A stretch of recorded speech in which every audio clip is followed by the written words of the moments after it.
Closing the breach is our primary goal. But I hope we might also discover what was used to create it. Any artifact of such power is dangerous.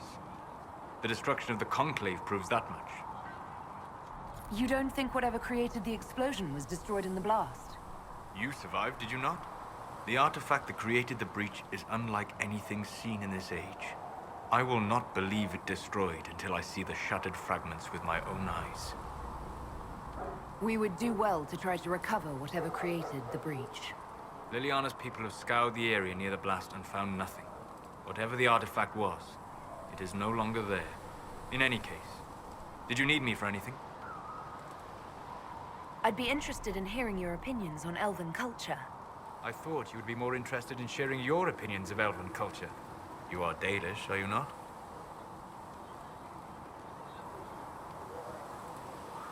My people come from the elves who refused to surrender when humans broke their treaty and destroyed the Dales. Your keeper was not wrong about that, at least. We must mark the occasion of the Dalish remembering something correctly. Perhaps we should plant a tree. You insult my people. They insult themselves. Remember, I have walked the memories of the Fade. I have seen the history the Dalish imitate.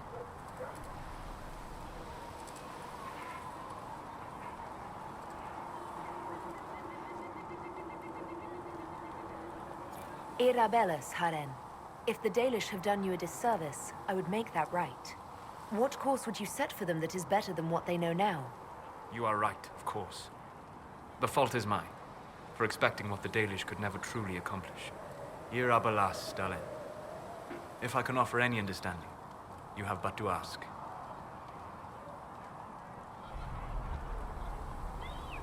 Is the magic they teach in the Circle different from the magic I learned with my people? No and yes. Magic is magic, just as water is water, but it can be used in different ways. Dalish magic is more practical, not needing chantry approval, although they still frown on blood magic. Superstition. Much of it is more subtle. A legacy from when elves were immortal.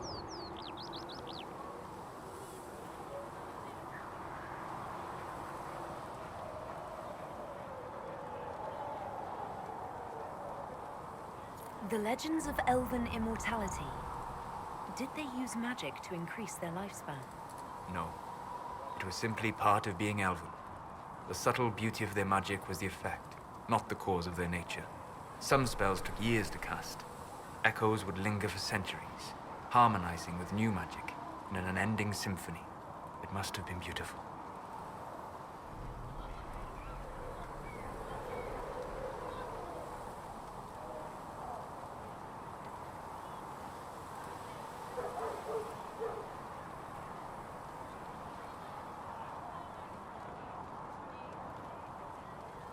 You said that the censure against blood magic was a superstition.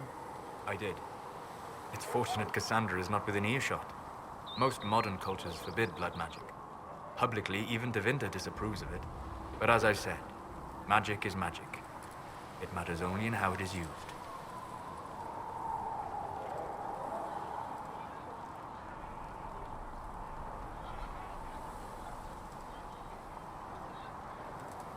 To be honest, I don't see it as different from any other magic.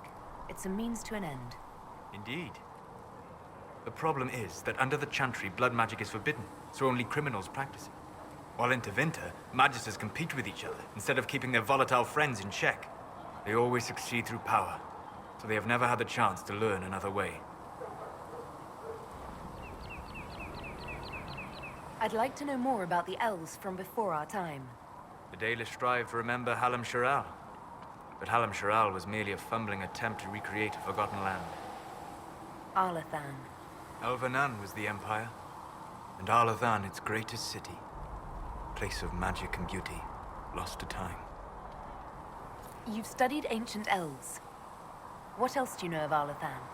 We hear stories of them living in trees, and imagine wooden ramps or Dalish Erebels. Imagine instead spires of crystal twining through the branches, palaces floating among the clouds. Imagine beings who lived forever, for whom magic was as natural as breathing. That is what was lost. Are all Dalish elves like my clan? No. Your clan was unique in having enough interest in human affairs to send you to spy upon the Divine's meeting. As your clans have been separate for so long, they have all changed, adapting to the lands in which they live. Some are no more than bandits, others trade freely with humans, and some have disappeared entirely into the forests. What can you tell me about elves living in human cities? The culture in alienages or among the slaves of Tevinter is like any of the impoverished and powerless. They cling to memories of a better past, and practice a few rituals to distinguish themselves from humans. We'll talk later. Goodbye. Greetings. What do you know about the Fade?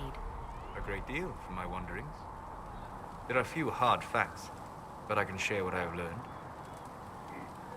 I'd like to know more about the Breach. Simply put, it is a tear in the veil between this world and the Fade, allowing spirits to enter the world physically. Small tears occur naturally when magic weakens the veil, or when spirits cluster at an area that has seen many deaths. But your mark allows you to exert some control over the Breach. That means it was created deliberately. I'd like to know more about the Veil. Circle mages call it a barrier between this world and the Fade. But according to my studies in ancient elven lore, that is a vast oversimplification. Without it, imagine if spirits entered freely. The Fade was not a place one went, but a state of nature like the wind. It sounds like it would be wonderful. And dangerous. But yes, a world where imagination defines reality, where spirits are as common as trees or grass. Instead, spirits are strange and fearful, and the Fade is a terrifying world touched only by mages and dreamers. I am glad that I'm not alone in seeing the beauty of such a world, along with the obvious peril. I'd like to know more about demons. Your Dalish say the demons hate the natural world, and seek to bring their chaos and destruction to the living. But such simplistic labels misconstrue their motivations, and in so doing, do all a great disservice. Spirits wish to join the living, and a demon is that wish gone wrong.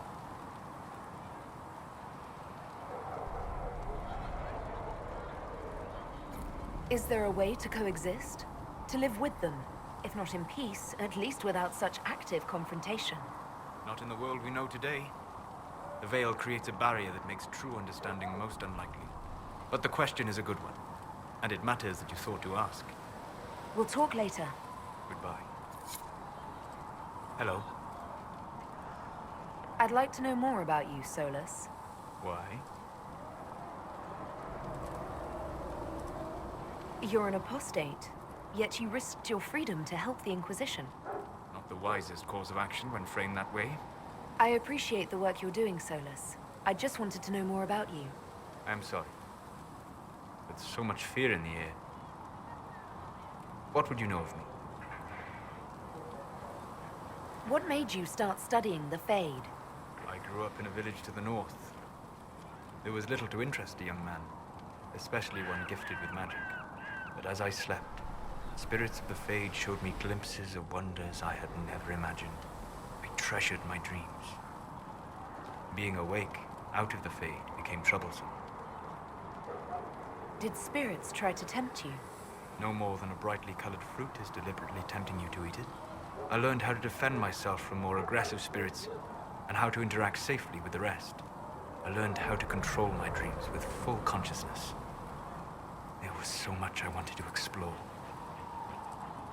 I gather you didn't spend your entire life dreaming. No. Eventually, I was unable to find new areas in the Fade. Why? 2 reasons. First, the Fade reflects the world around it. Unless I traveled, I would never find anything new. Second, the Fade reflects and is limited by our imaginations. To find interesting areas, one must be interesting.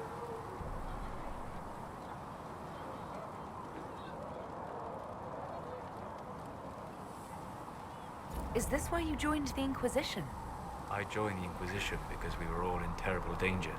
If our enemies destroyed the world, I would have nowhere to lay my head while dreaming of the Fade.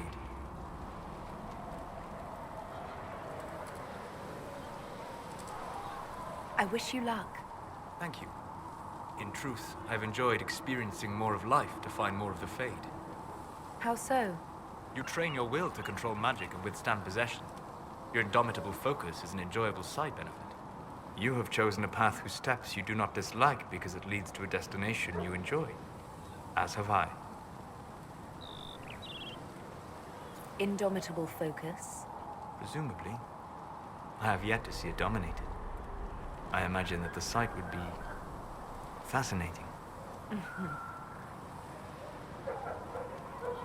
You said you'd traveled to many different places. This world, or its memory, is reflected in the Fade.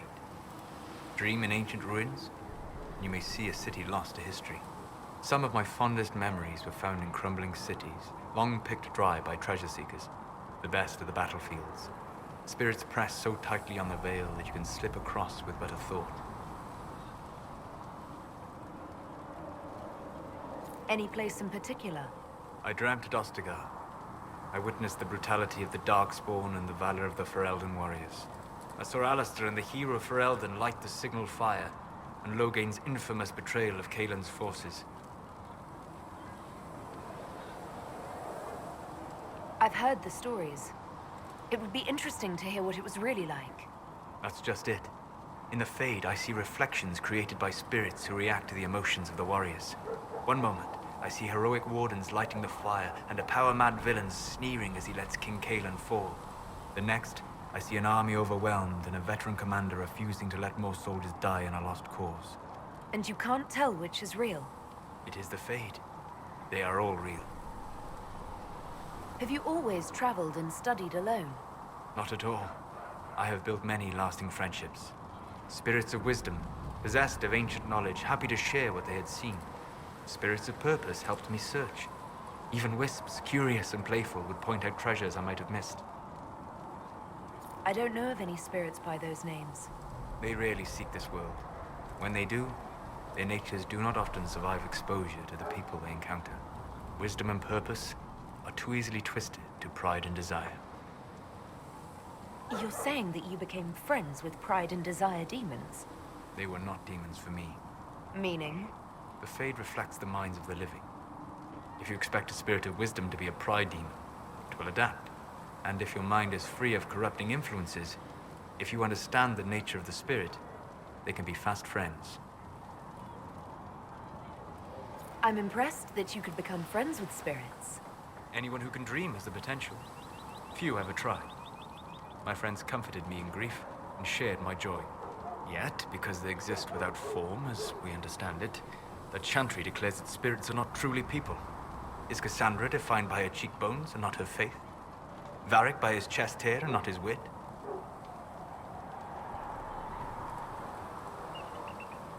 You have an interesting way of looking at the world, Solas. I try.